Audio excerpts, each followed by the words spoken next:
Bueno, ¿sabes quiénes han hecho un estupendísimo trabajo de documentación, investigación y que ya ha sido publicado? Una vallisoletana, pero adoptada por los leoneses ya, y una leonesa. Ellas son Silvia Gallo y Tania López. Buenas noches, chicas. Hola, buenas noches. Bueno, aparte de, dentro de muy poquito, dar a luz, Silvia, de momento, esto es lo que habéis dado a luz entre las dos. Sí, la verdad es que sí, ha sido un año duro, año y algo, y por fin ha visto la luz, así que la verdad es que estamos muy contentas. Bueno, ¿qué es lo que encontramos dentro del libro? Porque sí me gustaría que pudierais hacernos una pequeña sinopsis de este trabajo. Además, bueno, el título ya más o menos lo muestra, El campo de concentración desconocido. Hemos escuchado en muchas ocasiones muchas historias sobre San Marcos, incluso que se remontan a siglos anteriores, pero este punto además polémico, sin duda, pues creo que puede despertar todavía, y de hecho lo está haciendo, mucha expectación. ¿Es eso concretamente lo que encontramos? Nos centramos fundamentalmente en 4 años de historia, 4 años realmente duros de lo que fue San Marcos como campo de concentración. Estamos hablando de la época de la guerra civil. El libro creo que son 10-12 capítulos, no recuerdo exactamente. Yo lo separaría en 2 partes. Una primera parte de contextualización, tanto histórica, legislativa, artística, de lo que es San Marcos, y luego ya una segunda parte de lo que son todos los testimonios que hemos recogido de la gente que todavía está viva y que estuvo allí en ese campo de concentración, todo lo que nos contaron, cómo se vivía allí, lo que ocurría, un poco ya más desarrollado lo que es el interior de San Marcos, cómo era el edificio, que eso ya os contaremos, es una cosa también importante que hemos conseguido, conocer exactamente la estructura de San Marcos en aquel momento, que es diferente a cómo es ahora. Entonces yo creo que esas 2 partes, además de muchas fotografías que hemos podido hacer, y bueno, si se puede añadir incluso una tercera parte, que es un listado, un censo de unas 8.000 personas que tenemos constancia que estuvieron allí. Silvia, Tania, ¿cómo empieza esta aventura? Vosotras que sois periodistas, un día vais a una rueda de prensa a San Marcos, os encontráis y decís, oye, esto tiene mucha historia, tenemos que hablar de este campo de concentración. ¿Cómo surgió? Surgió porque nos lo propuso AERLE, la Asociación de Estudios sobre la Represión en León. Nos propuso el tema porque ellos tenían ya alguna documentación, pidieron una subvención que les concedieron y nos pareció estupendo. Muy interesante, fue difícil, pero poco a poco indagamos y lo fuimos haciendo. ¿Y un año de trabajo? Un año de trabajo, y si tuviéramos más, ¿verdad? Sí, porque nos hemos quedado cortas, nos ha faltado un poquito de tiempo. ¿Os ponían una fecha? Sí, teníamos un límite. Teníamos hasta finales de 2012, entonces a principios de diciembre más o menos quedó finiquitado, pero hay muchos hilos de los que vas tirando y se han quedado cosas en el tintero. O sea, podemos esperar hasta una segunda edición incluso. Bueno, no se descarta. No se descarta nada. Oye, ya que nos has dicho, Silvia, el tema de temas curiosos que no todo el mundo conoce, supongo que serán los que más os han sorprendido. Háblanos de alguno de ellos, del organigrama, de cómo era realmente San Marcos en aquellos años. San Marcos se llega a decir que era uno de los campos de concentración más duros que había en ese momento. Nosotras hemos diferenciado entre prisiones y campos de concentración.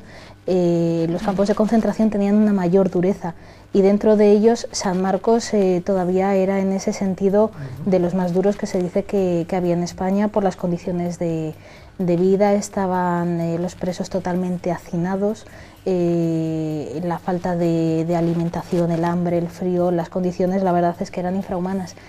Entonces, bueno, pues es llamativo, anécdotas hay muchas, lo más llamativo, lo que creo que más nos ha gustado a nosotras ha sido el hablar, pues creo que han sido unas 8 o 10 personas que hemos conseguido contactar con ellos, que estuvieron allí en San Marcos, gente de más de 90 años, pero que tiene la cabeza muy bien amueblada, que nos han recibido con los brazos abiertos y nos lo han contado todo perfectísimamente. Gente que estuvo allí como prisionera.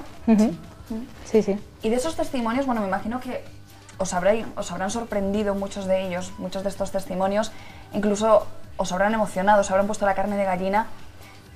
¿Algo que nos podéis contar de alguno en particular? Yo creo que destacar el de la Carbonera, La Carbonera era un espacio que había en San Marcos, que era una habitación pequeñita y al parecer era el peor lugar donde podías estar allí. Muy pocos salían con vida, ¿verdad? Muy pocos salían con vida, sí. En el libro. Sí. Era un espacio muy reducido, metían hasta 70 personas allí, una habitación de 20 metros cuadrados podía ser, hasta 70 personas allí que tenían que hacer allí sus necesidades, no tenían ninguna ventana por la que respirar. Y eso era, pues la verdad que infrahumano, y sí que te pone los pelos de punta cuando te hablaban pues del olor que había allí, de la gente que moría allí, que veían morir, de cómo esperaban a que alguien les abriera la puerta. La verdad que muy duro. Supongo que ahora cuando entréis en San Marcos, porque es un punto neurálgico de información, hay muchas actividades siempre en el Parador. Fíjate que es que ahora además es un hotel de lujo y, claro, y tiene mucha del infierno, historia atrás de sí. Del infierno al cielo, ¿no? Sí. Supongo que lo veréis de una forma diferente, ¿no? Ahora rebuscas. Sí. Ahora vas allí y muchas veces intentas ubicar, mira, aquí estaba esto no era así, esta escalera estaba en otro lado, o aquí había otro claustro, porque anteriormente había otro claustro también en San Marcos. Entonces, sí, la visión cambia. La visión cambia y cuando, como decís, es un sitio al que se va de forma habitual, la verdad es que lo ves de diferente manera. ¿Os habéis encontrado muchas dificultades por el camino en este año de documentación? No, la principal dificultad ha sido que la gente que estuvo allí es muy mayor, son nonagenarios, entonces muchos ya no están. Y otros, pues sí que hemos tenido la suerte de poder hablar con ellos. Eso ha sido quizá lo más difícil, porque lo que es ayuda de gente, de instituciones, a la hora de ir a los archivos y toda la labor de documentación, sí que nos han echado una mano y no ha sido muy difícil, la verdad. Ha habido que acudir a muchas fuentes, pero las puertas abiertas en todo momento. Sí, ¿no? No habéis tenido mucho problema. Bueno, ya nos habéis dicho que la acogida ha sido buena. ¿En cuánto tiempo lleva ya en la calle aproximadamente? Unos 10 días. Sí. 10 días tan solo, ¿no? Y ya de por sí, ¿qué es lo que os han dicho las personas más cercanas? Bueno, encantadas, ¿no? Encantadas. Claro, ¿qué nos van a decir a nosotras? A lo mejor han destacado pues algún punto dentro de los que a lo mejor no conoce todo el mundo, ¿no? Y se han sorprendido a la hora de conocer. Sí que lo de la Carbonera les llama la atención. También tocamos un poco el tema de bebés desaparecidos, que también se dio allí con las mujeres que estaban internas. Y también llama mucho la atención la reconstrucción que hacemos de lo que fue el campo de concentración, incluso con los planos que hemos conseguido. Eso también llama mucho la atención. A nivel personal y profesional, ¿qué es lo que os lleváis de esta experiencia? Yo me quedo sobre todo con los testimonios, el contacto con la gente, ese contacto directo con gente tan mayor, pero insisto en que con la cabeza tan bien amueblada y teniendo en cuenta que hay que reconocerles el hecho de que hayan sido capaces de contarnos esos momentos de su vida que en algunos casos fueron años, en otros casos fueron simplemente días, pero que fueron posiblemente los más duros de su vida y que aún intentando evitar recordar esa dureza, nos lo han querido contar y yo para mí desde luego ha sido lo más enriquecedor al margen de toda la información que se ha conseguido y todo lo que bueno, pues, se ha logrado en ese sentido. Para ti, Tania, ¿te quedas con lo mismo también? Sí, además llama mucho la atención que esas mismas personas no te hablan de una manera desde el rencor, te hablan pues eso, con la experiencia que da los años y con una sabiduría detrás que solo da una vida, pues eso, también con dificultades, con alegrías pero también con dificultades. ¿Para comprarlo? Pues ya ahora prácticamente en cualquier sitio. Sí, está casi todas las librerías, también en Ponferrada, ya lo hemos sacado allí también. Es importante, ¿no? No sé si... Bueno, interesante, ya lo sabes. Además es historia de nuestra propia ciudad, de un monumento, de los principales monumentos de la provincia, no solo de la ciudad, y merece la pena tenerlo en su biblioteca particular. Bueno, además también os han ayudado bastantes personas, como por ejemplo también el fotógrafo cámara, Carlos Campillo, que desde aquí le mandamos un abrazo.